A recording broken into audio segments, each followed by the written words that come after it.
You're watching my weekly YouTube channel where we talk about life, we talk about travel, we talk about dogs, and above all, we talk about living above your fear and leaning into your faith. So go ahead, grab a cup of coffee, and come have coffee with me.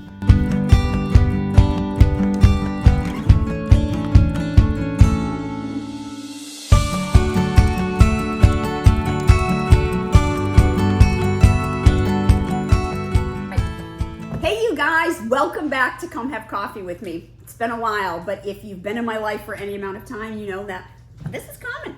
But anyways, I'm pushing through because I truly believe that God put it on my heart to invite some really cool people that I know into my kitchen to have coffee with me and to talk about just walking this faith out, and really when we're faced with fear in life, how to overcome that and just really walk in our faith instead of that. So I have my first male on the show, and it's my buddy Russell, my friend Russell, my little nephew Russell, I don't know what, but I met Russell in 2014 when a group of, I think about a dozen of us went to the western mountains of Honduras to a town like way out. We had to bring our own people to cook. We had to bring our own food in. And I painted this sign. I don't know how well you can see it when I came back. And it's Gualstense, Lempira, Honduras. And I met Russell and his whole family, I think, besides the ones that were living in the States. When you're a missionary kid and you have a lot of siblings, you meet like 4 of them and you've met them all. So, but that's not true. I like all your siblings. So, but let's see. So I'm just going to kind of, since then, I see them every year. You know, I went down there in 2014. I wrote it down. 2015, 2016. Then we welcomed in 2018 and 2019 together in Honduras. In Honduras over the New Year's, yeah. The craziest thing you'll ever experience. So they're getting ready. They had like this big wooden chair with fireworks, all kinds of stuff all around it. They put this like scarecrow stuffed with fireworks on the chair. Mm-hmm. And sometimes they'll put the president's face on it, if I heard. Sometimes they do that, or the ex-president, or some other person that they don't feel like they like very much at that point. So anyways, Hopefully my face is never on there. Oh yeah, listen, you're moving out of there, so it might be. You better visit often. But anyways, because he's like the mayor of that town. Not quite, but yeah, a lot of people do know me. For sure. It's a town, how many people live in Gracias? It's growing a good bit. I think we're up to roughly about 30,000. So it has grown pretty. Okay. It's grown a good bit in the last couple of years. Well, anytime I've ever been out and about driving around, we're getting honks and waves and beep and beep and all this stuff, and they're all looking at Russell. So, but anyways, I want to go about this New Year thing because this is what gets me. You know, I got dogs here. She might need to go out, Aubrey. She just came in from outside. I know. Yeah, go put her back out. Okay, so anyways. New Year's. Yeah, so I don't know if you remember this, but we're looking at it all. We get our pictures by it.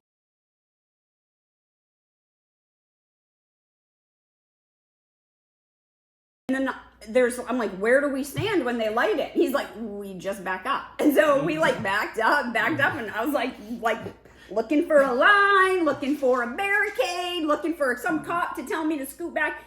No, Russell goes, okay, here's good. We set like the boundary for that. And then front row seats. It was front row seats, and it was amazing. We've had some crazy fireworks stuff happen here. Blew up a car, different things like that. So it was kind of close to that. But anyway, so that was the last time I was down there, actually, 2019. Wish the new year in down there, and but I've seen you every year since, because you've come back. So anyway, so that's just kind of like a brief thing about how I knew you and how I've seen you. Mm-hmm. Russell grew up in Honduras. Tell me what it was like, because how old were you, and what it was like leaving the States, moving to Honduras until you get out here to the Western Mountains.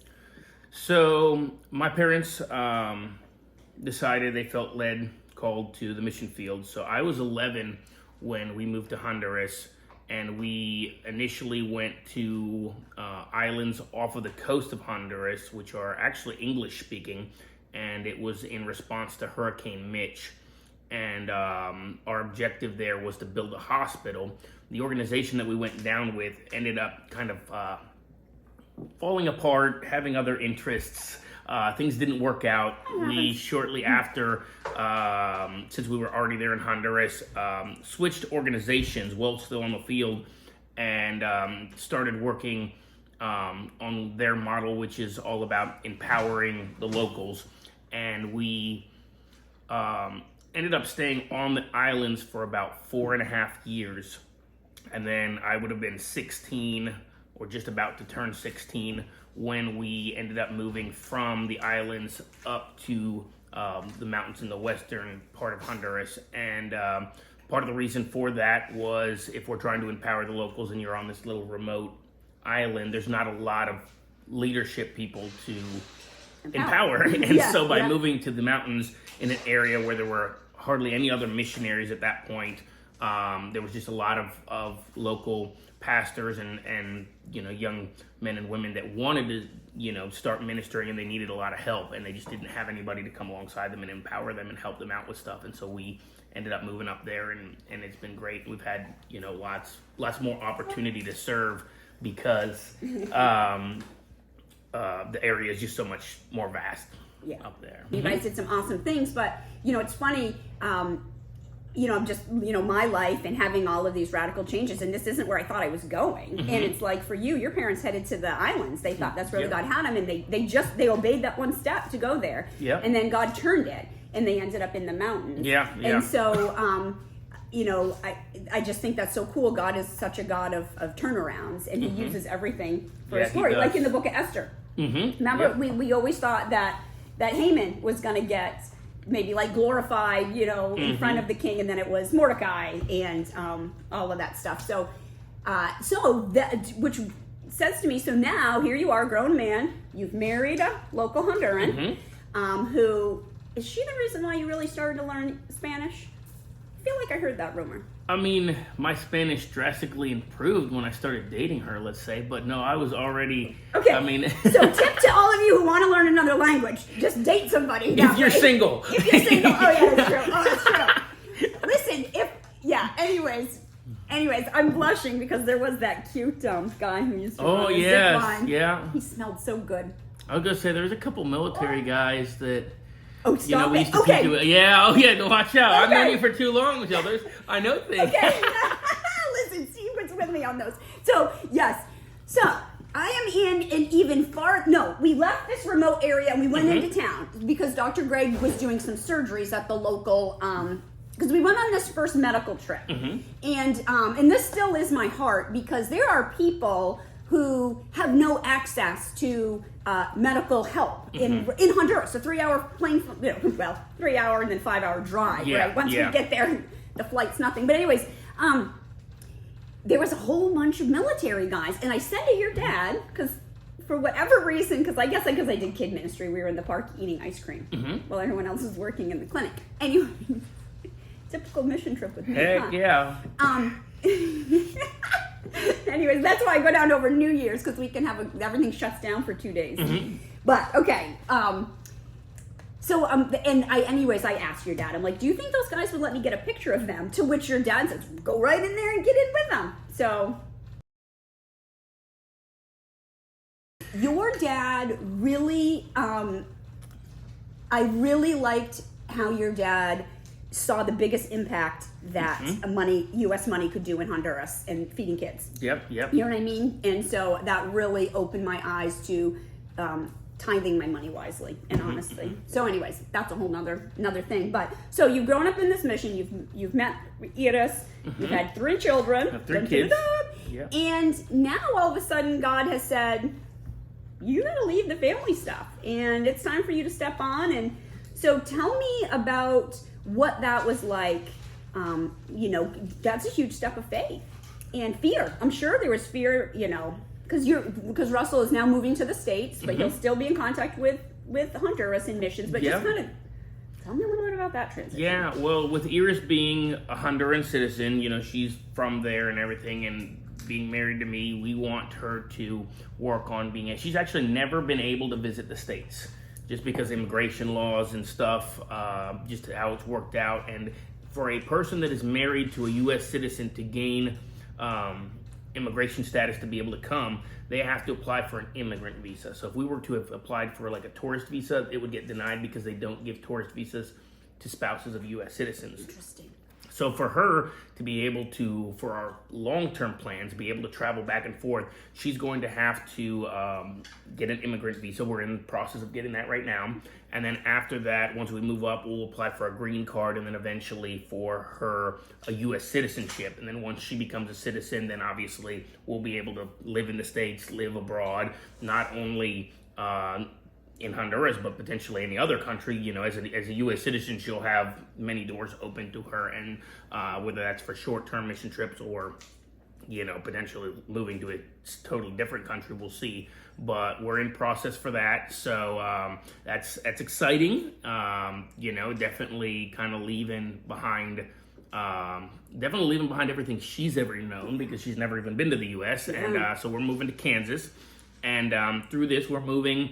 And we have been blessed and have the opportunity to join a different missions organization that's going to help us with some of the transition stuff. They're actually working there in Honduras. They're in the similar area.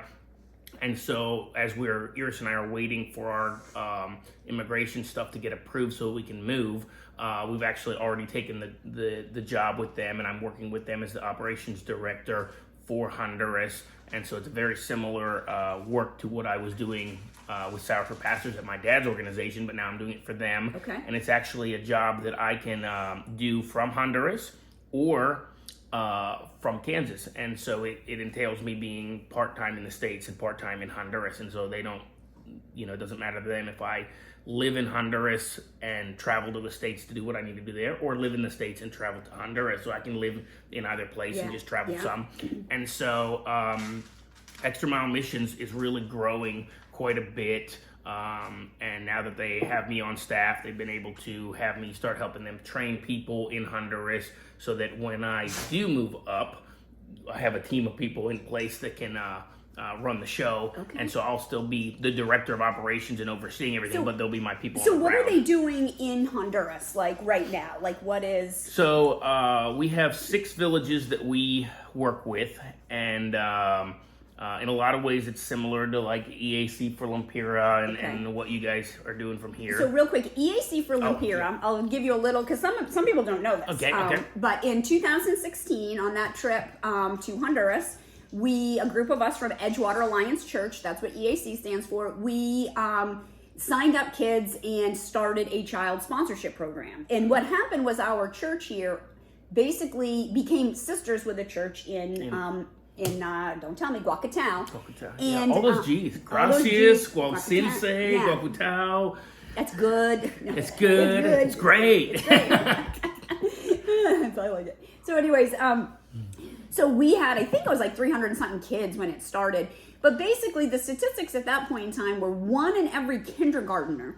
Okay, 1 in every 10. 1 in every kindergarten. That means 1 in every 10 kindergartners made it to the 5th grade. Okay, 1 in 10 made it to the 5th grade. Yeah. So think about that. You got 3 kids. You got 4 kids. You got 2 kids. Only one of them. You have 10 kids. You have 10 kids. Only one. Yes. Hopefully you don't have 10 kids, but if you do, more power to you. Yes, some do. Yeah. They all homeschool too. No, they actually don't, but maybe they do. Anyways. So, but now, and the last I knew, the statistics had changed, and it was 1 out of every 10 kindergartners wasn't making it to the 5th grade. Yeah. But I know that in those communities, they built middle schools that they didn't have.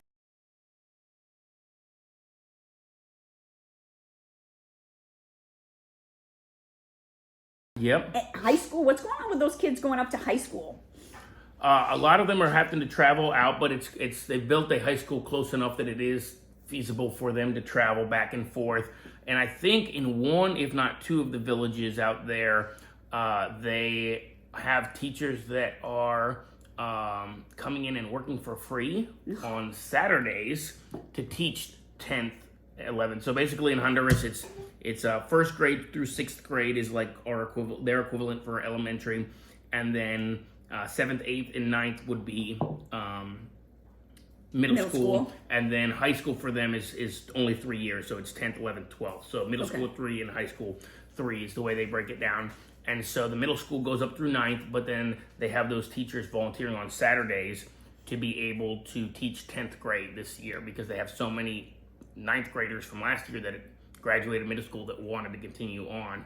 And so they have some teachers that are That's awesome. volunteering on in Saturdays. High school, if I remember, it used to be a little bit more of like a trade school. Yeah, like a technical or is trade it still school. That? Yeah. Pretty Okay. much the majority of your And what are high they school- learning? What are their technical skills that they would be learning? I mean, they have a variety, and I don't know what theirs would be out in the village. I'm going to assume it's a little bit more business administration or commerce oriented. Some of the other trades that are very well sought after there in the area are like metallist or electricians or agriculture. I don't know. I think just for the machinery and what they need, they're probably not able to provide those out in the village. So it's probably going to be a little bit less hands-on and more business or commerce oriented stuff is probably what they're able to offer up there. Okay. But yeah. Okay. I just read an article on Entrepreneur Magazine, and they said that in this, I'm assuming this is a U.S. statistic, but the number one fastest growing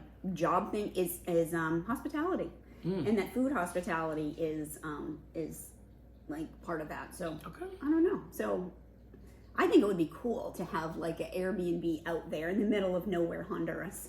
It would be fun. They exist. Hey, we have Airbnb. Remember when I drove down there?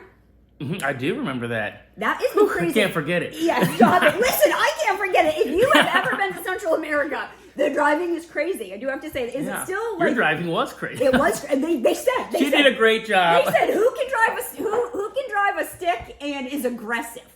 And that. And my husband at the time pointed at me because he knew it, and I did good. Yeah, you did a great job. I did better on the back roads than on the main roads. Yeah, that was the day we went to the orphanage.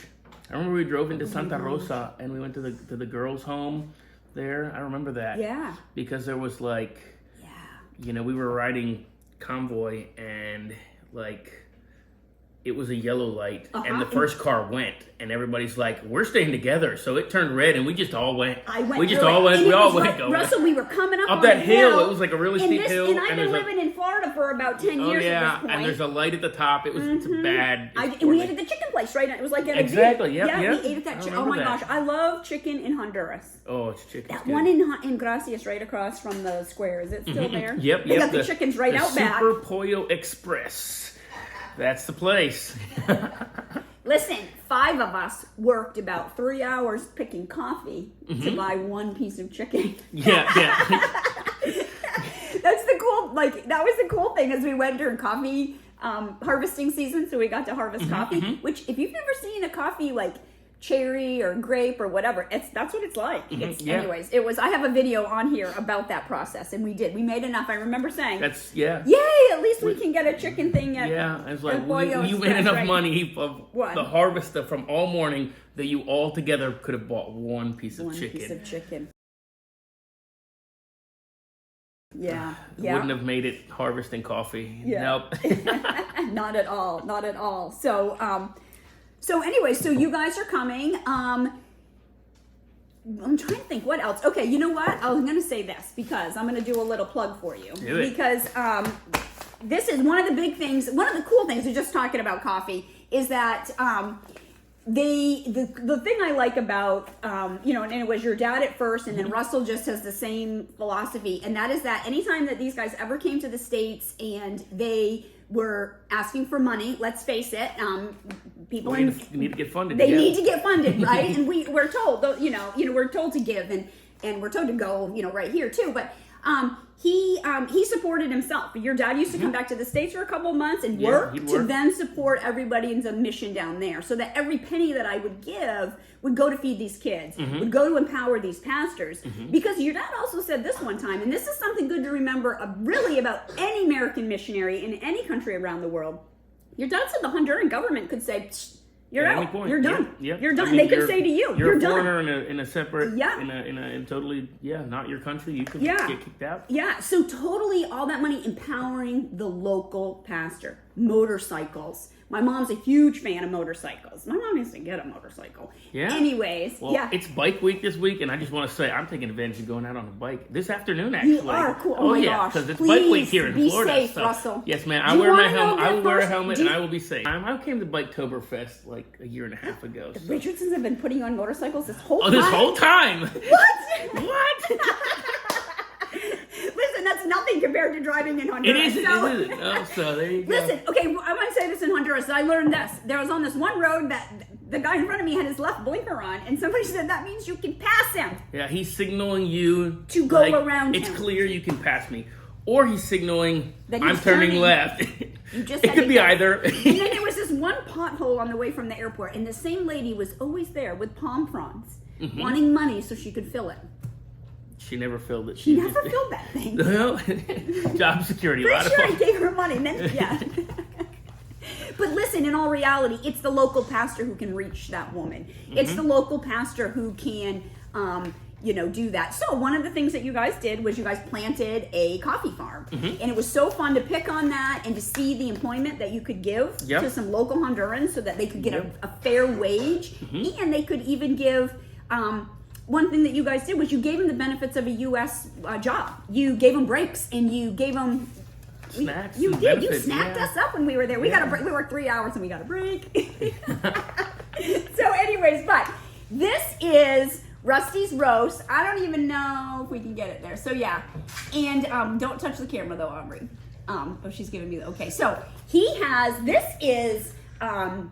Coffee from that farm from my dad's that farm, Russell yep. has roasted, and you can. What's the best way to get this if you want coffee? It's got to Well, come on some trip. Yeah, I have to bring it up so when somebody's down on a trip, they can bring it up, or I bring up as much as I can pretty much every time. Yeah. And so I guess the best way would be if anybody watching wants some, get in Reach contact out to with me, you. yeah. Just like I brought you up some that Yeah. I can bring up extra and Yeah. just get an order in and I'll get it up as soon as I can. Okay. It's normal about once every 3 months that somebody is headed this way, Okay. whether that's me or somebody else. And how much does a bag cost? Oh, we're selling the bags for $12 a piece. Okay. And then if they're not local, we do ask people to pay for the shipping costs. Okay. Like, so, if it comes up with somebody here to Florida, and that person can get the coffee to you and you can give it to them Right, for right. then Then that's $12. good. If not, and we have to ship it to wherever, Wherever. then we do ask people to help pay for the shipping costs. Okay. Good Yeah. coffee. And then we also have honey. I'll add that in there. Okay, There's yeah, we have back honey. there.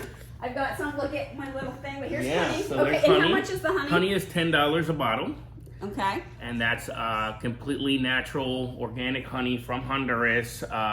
It's also helping to empower a local pastor. There's a pastor, his name is Leonel, and he has about 500 beehives, and he's producing a lot of honey, and so it helps us fund our mission stuff, but it also helps the local pastor. Yes. Most of the pastors we work with don't get any kind of salary or anything from their church, so they also have to have a secular job to be able to pay their bills and whatnot. Yeah, And so yeah. that's how Pastor Leonel pays for his, family and expenses. Okay. That's awesome. I love it. I Yeah. love it. So, will you run? Let me see. I'm trying to just think of other questions that I have for you that I didn't write down.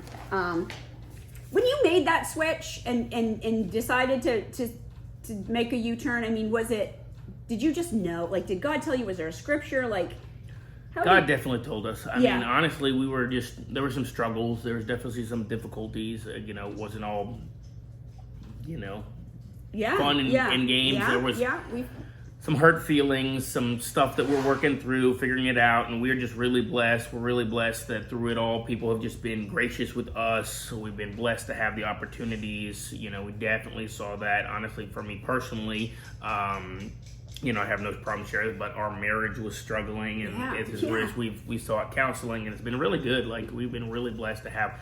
But it's definitely just a God thing, and it's definitely something that we're in a much better place now as opposed to, let's say, a year and a half ago when we started praying about this transition and whatnot. And we've just really been blessed by everybody that's come along and helped us through this. And looking forward to be able to continue to serve, to be able to pursue our desire to get Irish citizenship, but still work for the kingdom and still be able to put that first, and our goal is definitely to so long as the finances are there and everything and the need is there, that we'll continue to be full-time in ministry, even from Kansas, and Yeah. traveling back and forth and Yeah. stuff.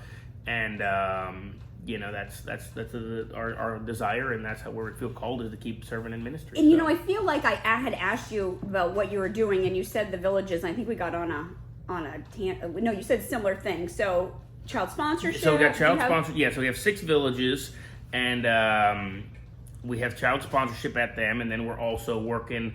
We're doing as opposed to or different from What you've been EAC doing, yeah. for Lampira stuff. We're able, because we're not.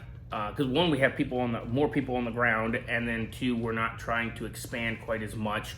We're able to do a little bit more in-depth stuff. So we have a program which we go through the community and see what are some of the specific needs that we can help people with. So we actually have 2 kids that every week we take them to physical therapy, and so either myself or Troy, the gentleman who's down there with me from Kansas, will drive these kids to physical therapy, help them get checked in.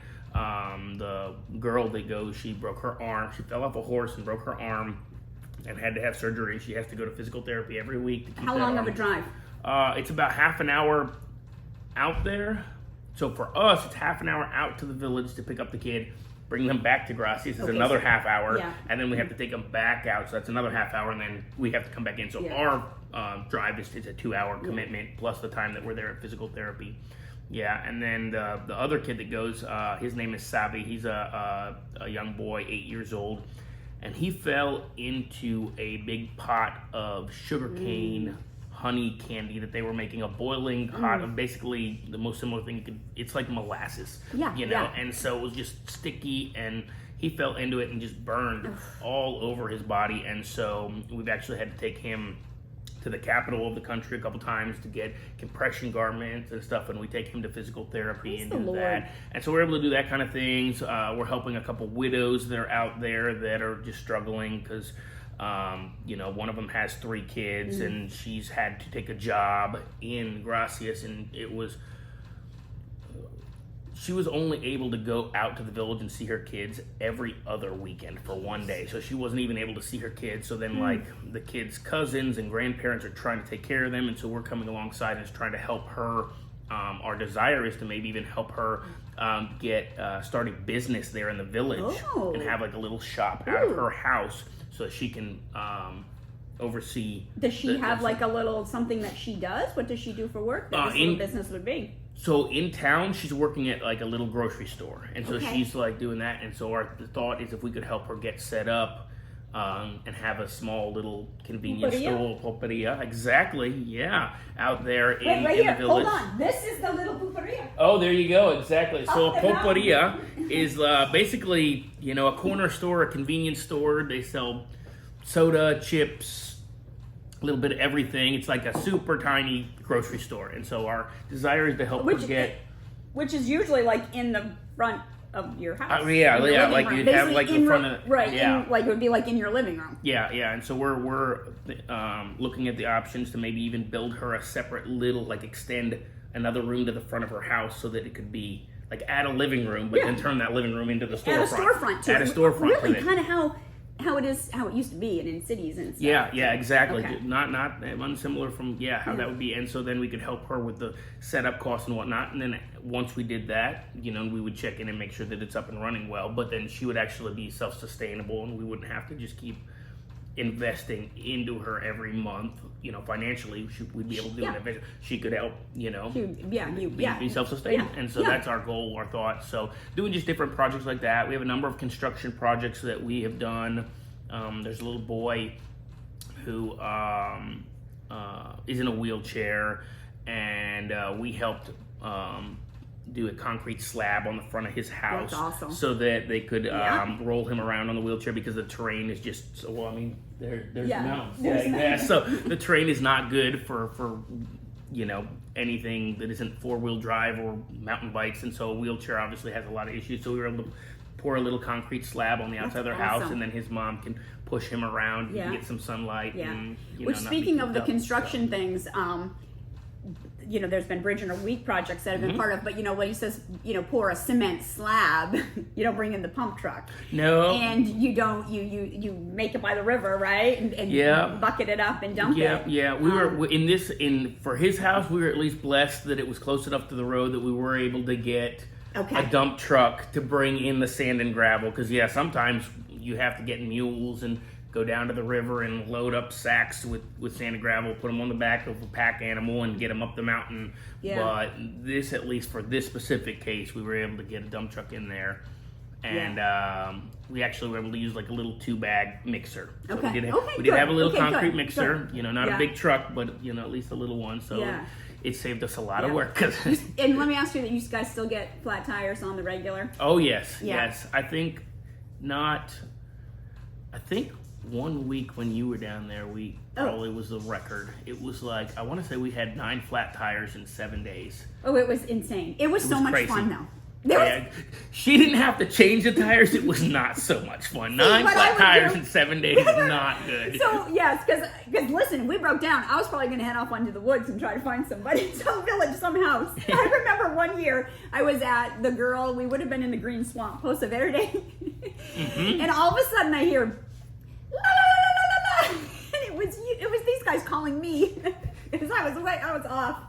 I think your brother was translating for me. Okay. So, he would go. I took like a 13-year-old boy with me to be my translator, so he was game for going off to anywhere. Yeah. But, okay. Am I recording? I know, Mom.